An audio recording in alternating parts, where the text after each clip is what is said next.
సంజయ ప్రభ madam గారికి plus కంచె Ailayya sir గారికి, పాశం యాదగిరి గారికి, శుద్ధాల అశోక్ తేజ గారికి, మేడం సంధ్యా విప్లవ్ గారికి నా హృదయపూర్వక ధన్యవాదాలు తెలియజేస్తున్నాను. ఈరోజు మా కుటుంబ సభ్యులను అందరినీ ఇక్కడికి పిలిచి మా కుటుంబ సభ్యుల సంక్షేమంలో మా తాతమ్మ గారి ప్రతిమను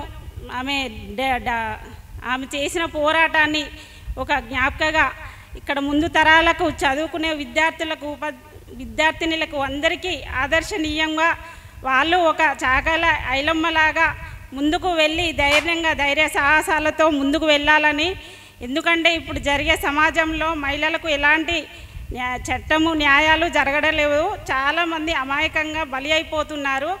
కాబట్టి ప్రతి ఒక్క మహిళ ఆమెను స్ఫూర్తిగా తీసుకొని ఎదిరించి పోరాడుతూ ముందుకు వెళ్ళాలని నేను కోరుకుంటున్నాను. ఎందుకంటే మా తాతమ్మ గారు ఈ అవకాశం ఇచ్చినందుకు ధన్యవాదాలు.